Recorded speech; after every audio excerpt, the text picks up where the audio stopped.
Christmas we can all feel just a little nostalgic and sentimental, perhaps this year especially so when things are not at all as they used to be. One occasion which I shall particularly miss, which has been for me the curtain raiser on Christmas really for the whole of my life, is the festival of 9 lessons and carols in St. Patrick's Cathedral, Dublin. Broadcast live for many decades by RTE Radio each Christmas Eve at 4 o'clock, it is quite possibly the longest running public service broadcast of its kind in the history of the state. And it is so much better not televised. There is something intimate, profound and delicate about the engagement of the radio listener with the liturgy. I was brought there as a child. I cannot but think now of those who, as the bidding prayer at the service puts it, once rejoiced with us here, those whose hope was in the Word made flesh. I've brought my own children there over the years. It's been a kind of family tradition to visit friends and relatives in Dublin that day and attend St. Patrick's before returning to Kilkenny for the midnight Eucharist in St. Canice's. All changed utterly this year. The carol service, like so many others around the world, invariably opens with "Once in Royal David City," the words of which were written in the 19th century by Fanny Alexander and are sung to an incomparably majestic roof-raising tune by Henry Gauntlet. Fanny Alexander was married to William Alexander, who was Bishop of Derry and subsequently Archbishop of Armagh. It is a tribute to this talented Victorian woman that long after her episcopal husband is largely forgotten, people the world over still sing her hymns. She and William lived through turbulent times. 150 years ago, in January next, the Church of Ireland was disestablished, ceasing to be a state church. And while in retrospect we today can view this event with thanksgiving as an act of liberation, people in the 1870s feared the church might not be able to survive at all.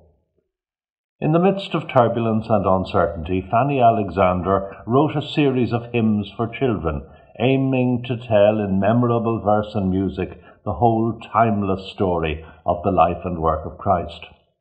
Yet the hymns were also theologically profound and rich in language. Once in Royal tells of the Incarnation, but it is part of a series. To give another example, There is a Green Hill Far Away, somewhat inspired by a familiar hillock outside Derry, tells the story of the cross.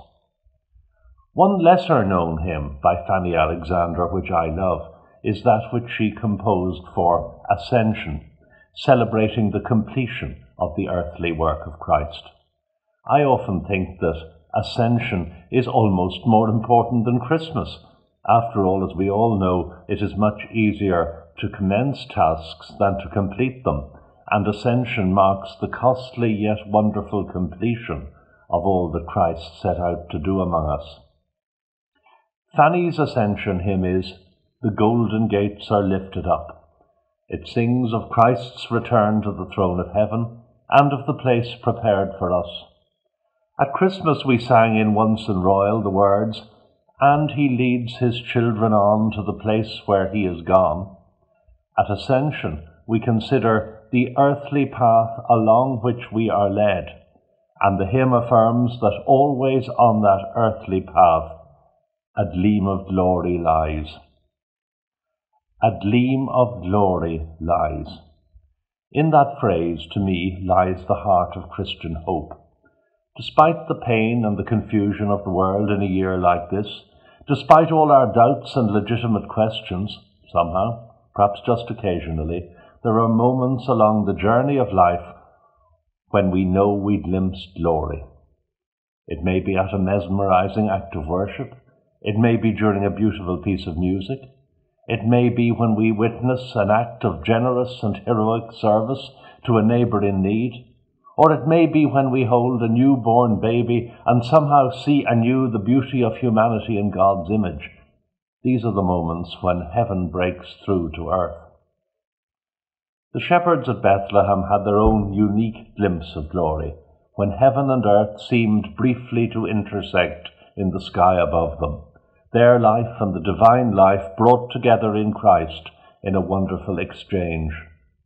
This strange Christmas, even without an abundance of carols or a legion of parties, still offers us the opportunity to place ourselves with the shepherds beneath the dome of heaven, and to seek a sustaining gleam of glory, both in the majesty of creation and the angelic good news of the birth of a baby.